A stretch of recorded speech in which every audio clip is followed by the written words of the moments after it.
Everybody, we're back. And yeah, I'm here with Lori Schwartz. She is the Tech Cat, and we're going to have a chit chat with the Tech Cat. And first of all, I just want to say that I've known Lori, gosh, we've gone back, way back to the digital Hollywood days. We programmed panels for them together. Yeah. And she's got this amazing, I'll let her explain it to you. But she has this amazing way of bringing stories and technology together. And it feels like with this LA BookFest, and I think everybody's going to notice this too, one of the very organic themes that developed with this, and we didn't create a theme when we started. We didn't have one in mind. We didn't have time to think of what's our theme for the BookFest. But very organically, because of the fact that we are using these platforms, we're doing this online, we're adapting and pivoting and spinning around in circles as fast as we can to do this. I think that technology in this modern age is now the theme of this conference. And so that's why I thought it'd be so cool to have you come in and kind of help kick this off and do this little chit chat. So why don't you, in your own words, Lori, if you don't mind, just explain what and who you are, because you're a catalyst and you have StoryTech and you do all these wonderful things with CES. So tell us about that. I wear many hats, as many of us do. My name is Lori Schwartz, Lori H. Schwartz, just because there are hundreds and thousands of millions of Lori Schwartzes in the world. But I'm the Lori Schwartziest, I think. But but I really exist in the world in many ways to help people understand the opportunities in technology and how they wrap around storytelling. And that's how we came up with the name Tech Cat, which stands for Technology Catalyst, which was actually a job title I had, over 10 years ago when I was working at a big holding company, marketing company, McCann, Erickson, and Interpublic. And our role was to catalyze technology at the company, digging into startups and entrepreneurs and bringing them into the company. And that's just always been the role that I've had in the world. I helped set up the first technology lab at Interpublic way before anybody really understood what all these new screens and devices were really going to be. And I found in that role that I had to teach people a lot and I had to explain it to them. And this was marketers and content companies and other agency folks. And what it really required was telling a story about the technology in a way that people could wrap their head around it. And the way that you do that, it's in that typical storytelling fashion. And also if you make it relatable. So a lot of my storytelling, a lot of the way that I explain things is human to human. How are you using this thing? How is it impacting your life and how will it make things better? And that's where the marketer comes in too. And I can start to sort of weave the who you're trying to reach and what's the purpose of this and then how will we get it in front of them? And then it becomes a lot about, in terms of my business and how I make a living, under the banner StoryTech. And StoryTech is a company that has been based on bringing marketers, technology companies, and content companies together, introducing them and helping them make business grow by learning about each other. And a lot of it is event-oriented, and live event-oriented, which, by the way, isn't happening so much right now. So a lot of what I'm doing is getting on these virtual platforms and teaching people now how to use these virtual platforms like you are in a fantastic way to still get their message out, their story out, and to teach people what's really happening in the world. And I think, too, I equate right now, this time that we're living in, it feels like the Wild West for technology because we have to adapt. We adapt or we don't. And I think what pulls people back and keeps them in place is fear. We're afraid of technology. And that's why I love your message. And at this point in time, you have to put the fear aside. But I think that there's something empowering there because it seems like now is the time to try things because I think the world's a little bit more forgiving. I think even this festival, there's going to be glitches. We're going to have technical difficulties. It's going to happen. And I've embraced that. It's going to happen. It's okay. I think we're in this definite period of time of forgiveness and allowing for things to be a little messy and a little sloppy. And also it's a tremendous, this will be a historical moment in time where all of a sudden people that were Luddites and that were afraid to try things and were afraid to experiment or were waiting for things to really get established before they jumped in are being forced to for their own survival. And it's as simple as, grandparents getting onto Zoom so they can talk with their families, or, business people who never had to use these platforms who are now doing it to keep their staffs together. And so a lot of it is need driven, which is really, again, it's storytelling. It's like, what do I have to get done? What do I need in my life? And what can help me get there? And so this normal fear and, concern about tech and what it will do in a negative way dissipates in order to actually take advantage of the opportunity. And we're also, the interesting story to really tell here is that all of this infrastructure has been here for years.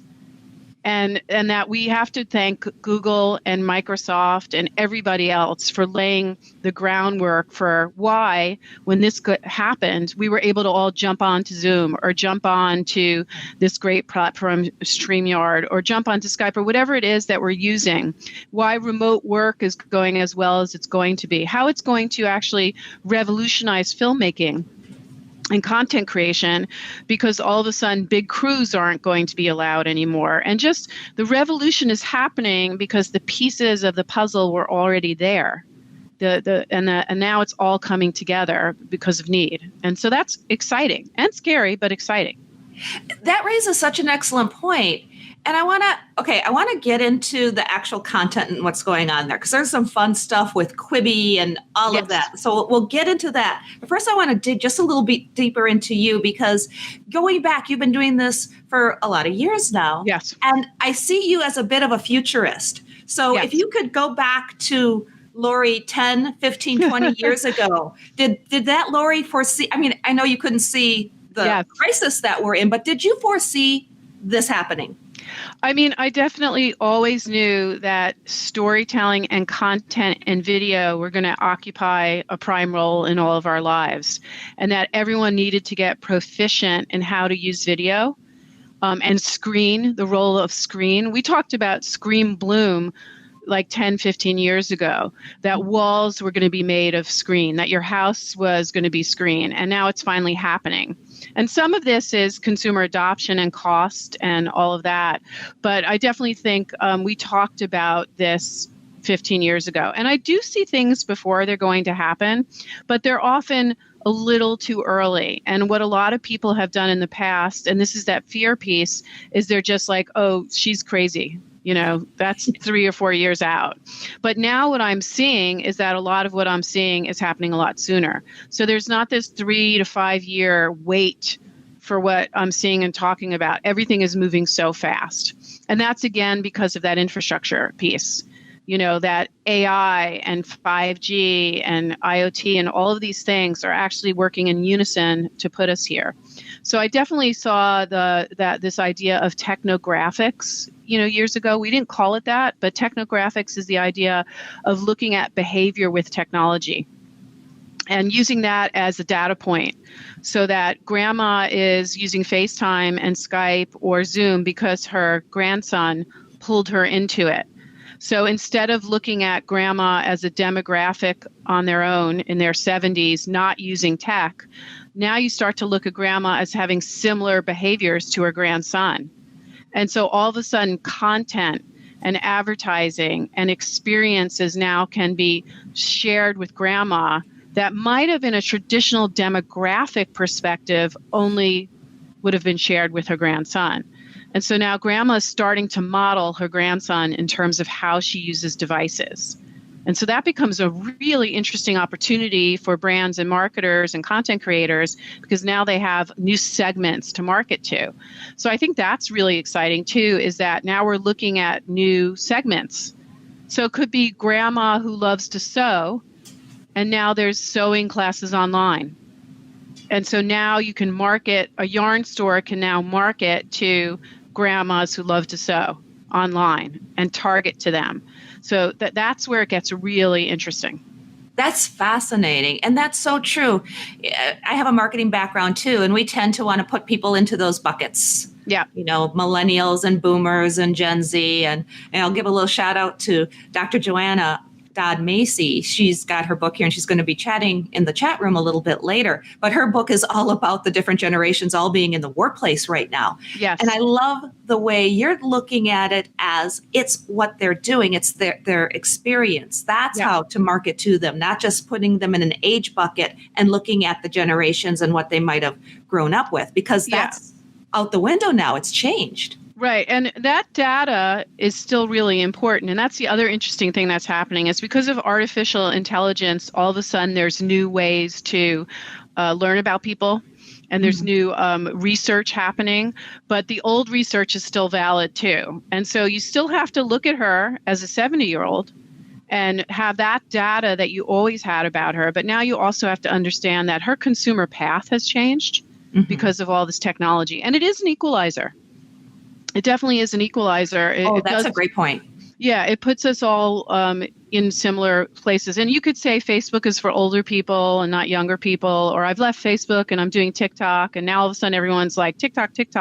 I'm on TikTok all the time. But okay, then you start to look at trends and content, talking about Quibi, and you can look at that there is professionally produced content, and then there's user-generated content. And those seem to be the two tracks that are going to be exploding. And there'll be lots of micro trends in those two tracks. But user-generated content is no longer this like bastard child, but it's actually a significant engagement, especially right now, where you could say that Jimmy Fallon's show is UG, because it's, even though he has a whole staff behind him, it's still his wife and him sitting in a car, and it's awkward and weird and lovely, but it's still him and his wife in a car. And that's probably what a major YouTuber would be doing too. So it's really interesting to start to look at that. And Quibi too, I mean, to talk about Quibi just for a second, I feel bad for them.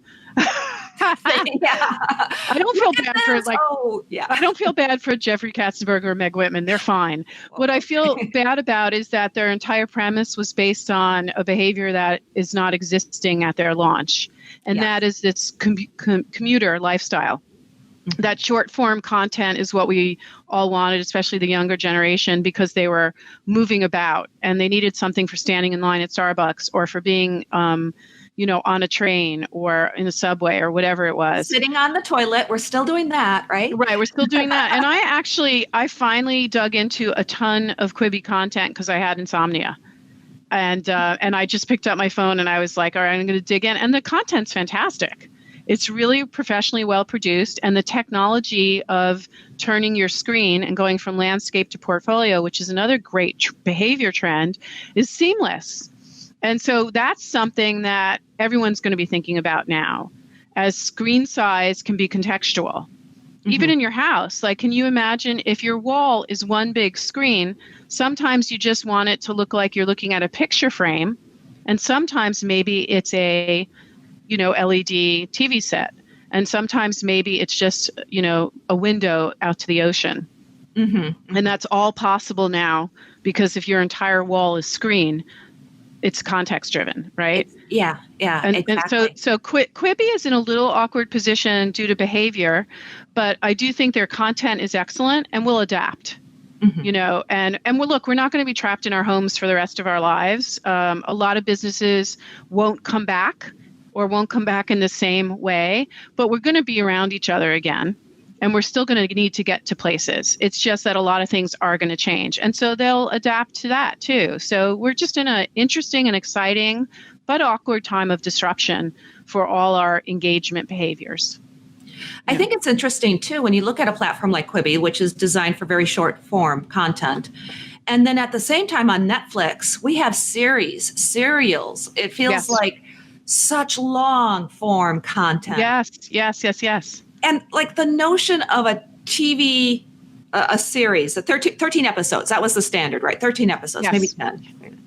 Or a film, it has to be 90 minutes. Oh, and then we pushed it to 2 hours. And now, all that's out the window. Let's make 3.5-hour movies.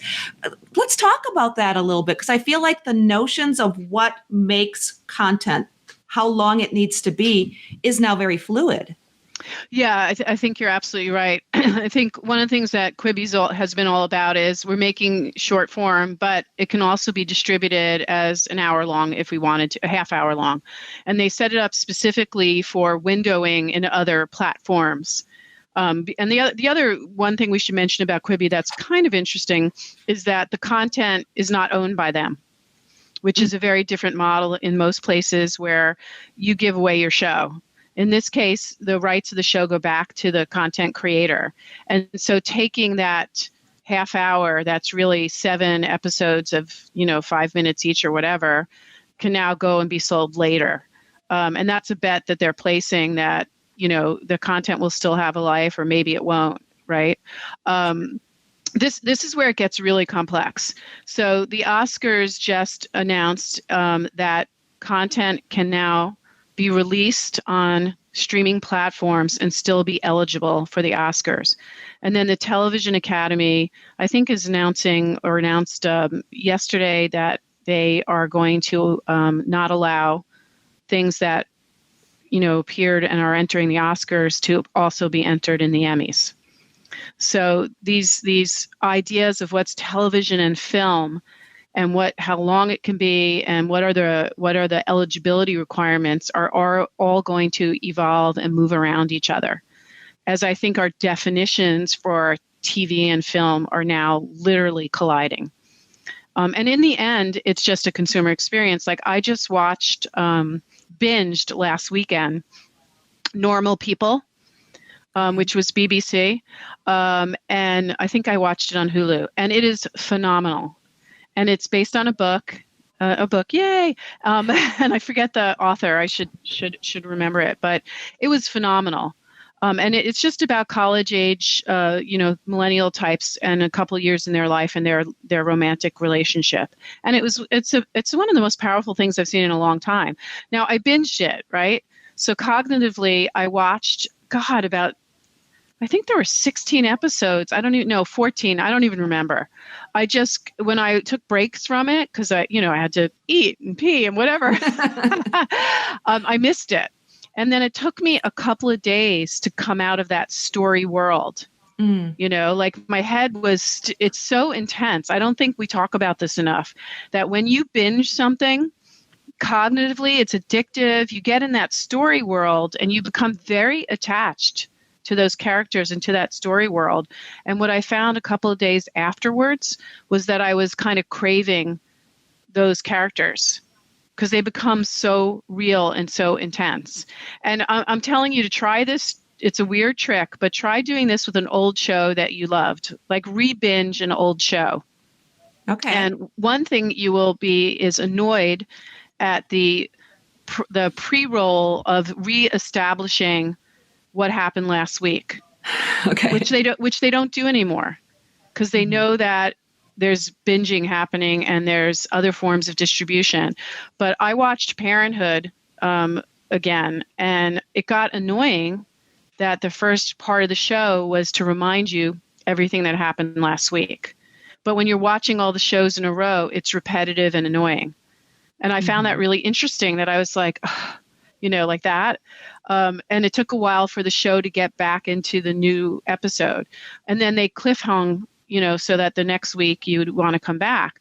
Those contrivances, those writing techniques are no longer part of these newer shows, because behaviorally they know that they're setting up for a binge world. So how people write and storytell has now changed in these formats that we have so grown used to, because my brain didn't want all that extra information anymore. It irritated me. Exactly.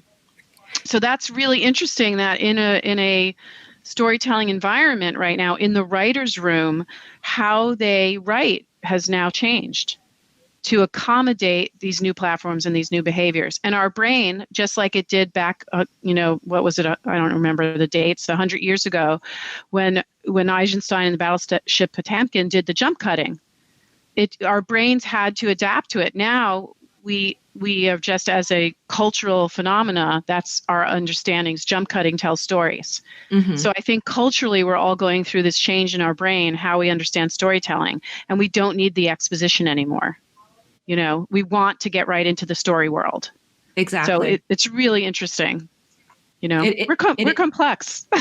Well, it is. And it's very, from a societal point of view, it's interesting how we're adapting, and how you touched on how writers are adapting. We actually have the Future of Fiction panel coming up with authors and futurists and people in the technology world that are talking about exactly that.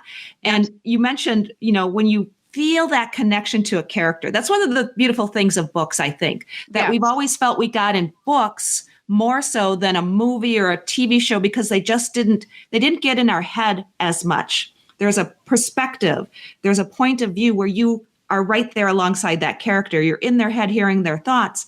But now, like you're saying, with binge watching and that long form content that gives you the ability as a storyteller to really bring in the characters, because it is. We fall in love with those characters. We do. I'm still on Team Daenerys. It's not going to ever go away.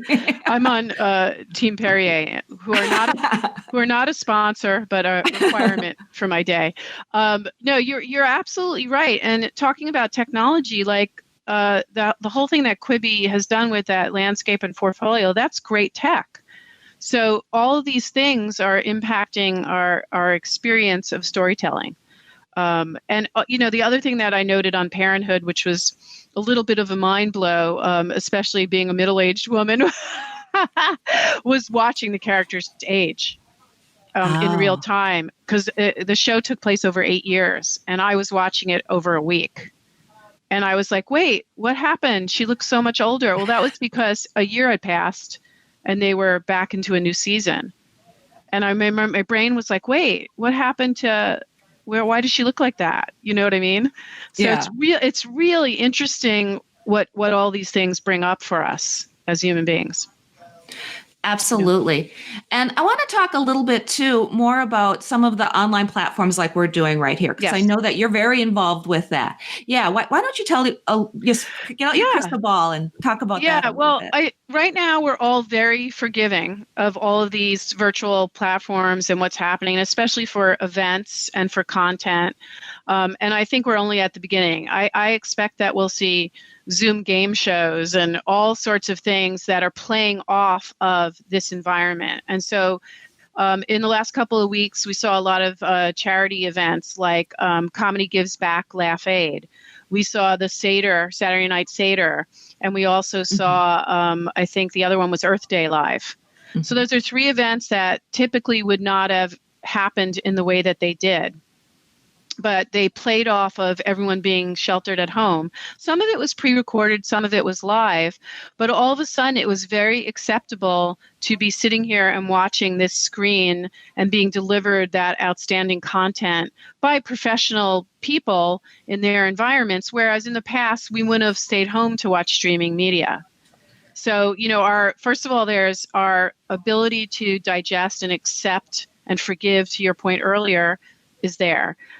2 is that there'll be new constructs, new ideas of windows and creativity and new behaviors that are surrounding this sheltering at home and also these windows. And so I think we're only at the beginning of this, but I think we're in this period of forgiveness. I think there will be a demand for higher quality production value. We're not going to necessarily always tolerate that BBC kid interrupting, which we're all tolerating now because we're all living and breathing it. I mean, I now call my 10-year-old my coworker because she's joined more meetings than anyone I know. And we're forgiving it, but I don't think we're always going to, unless there's that tolerance built into the thing. But I also think these windows are going to need to be branded like you guys have done with lower thirds. I think the video signal needs to be managed by a third party and not just by an open platform. I just think the quality of the experience is going to need to get better. And that's the expectation that we're going to see in the next year. All of this will need to be more professional and more managed. Mm-hmm. And all of these platforms are going to grow with us and get better. Mm-hmm. And everyone now is writing code and building add-ons. I mean, Zoom is, there's a new Zoom update almost every week because of their security issues, but also they're tracking behavior. They're looking at how their platforms are being used. So coders and programmers are on fire right now because people are building in this environment because this behavior won't go away. It won't be the only thing we have like we do right now, but it's not going away. So my prediction is we're going to see a lot of creativity and a lot of evolution really quickly in these platforms. But I also predict that our expectations and our the requirements for a more professional, polished experience will be rolling out over the next 6 months as well. I have two things that I want to touch on before we head into, because coming up next is a conversation with Mitch Albom. Yeah. And I don't know if you're aware of this, but one of the things he's doing is a project called Human Touch. And what he's doing is he's writing a book in real time. He does one chapter a week. He's raising money for COVID relief in his home city of Detroit. Him and Lisa Goich, his co-host on his podcast, Tuesday People, are going to be doing this conversation together. But that's just another example of adapting to the environment and just doing it and getting it out there and raising money for a great cause. We're going to see a lot of that, and that's great because what his brand is known for is those conversations. Mm-hmm. And so the fact that he's evolved his brand to play in this space and then to do something for the community and social good, which is another big theme, I think, that we're finally going to really light up social good in everything we do because this is such a global community experience. So you can't really hide and just be about yourself right now. There's no room for that. That's being spit out. Selfishness is being spit out. So it's really interesting. And your message, you brought such a, it's don't be afraid. Don't be afraid of the killer robots, right? Right. That was definitely the focus of my TED Talk. I really think we should embrace technology. We should not be afraid of it. We should try things. And there are folks like me to help guide you towards getting onto these virtual platforms, to trying new things, to introducing you to the right people that will help you get to where you need to go. And now more than ever before, it's so important to dive in because this is a time of evolution. This is a time of reiterating and a time of disrupting your own comfort zone and exploring, new platforms and being a catalyst in your own life with all these great technology solutions. And so if anybody is interested, they can look up Lori's TEDx talk. It's on YouTube. It's under TEDxResedaBlvd. And it's an amazing and it's fun and it's heartwarming. I love your robots that you have in your presentation. It's all robot driven. It is. So make sure you check that out. And Lori, thank you so much for joining us and doing this chit chat. I really appreciate you being here. Oh, you're the best. I love that you celebrate creators and writers and authors and give us an opportunity to share our thinking. And based on Desiree's help, I'll be coming out with a book, which is a collection of my essays, really my conversations with technologists over the last 4 or 5 years. So check it out. It'll be called The Tech Cat, and hopefully it'll be coming out in the next 6 months to a year. But you're such a great advocate for authors. So thank you so much for doing what you do. You bet. And can you let everybody know where to find you online, your website, social media? Yeah, absolutely. So my business website is story-tech.com. And that's where you can learn more about how I'm helping brands and content companies and tech companies. And then to find all of my podcasts and the show and to learn more about that part, it's called The Tech Cat Show. And it's available on all the podcast networks. You can also go to techcat.tv. But if you just type in The Tech Cat Show on Apple or Spotify or whatever, you'll come up and you'll be able to pick episodes that are relevant to different technology topics. Excellent. Lori, thank you again. I'll talk to you later, okay? Great to be here. Good luck today. Thank you. Bye-bye. Bye. And now we're going to segue over. It's time for that conversation with Mitch Albom and Lisa Goich. Mitch Albom, again, he's the author of the Tuesdays with Morrie, which is the #1 best-selling memoir of all time. He is also the author of the book Finding Chica, and he's going to tell you all about that. It's heartwarming, and you're probably going to shed a tear or two, but it's going to be okay. As well as Human Touch, which we were just talking about. So coming up next here on LA Book Fest is a conversation with Mitch Albom.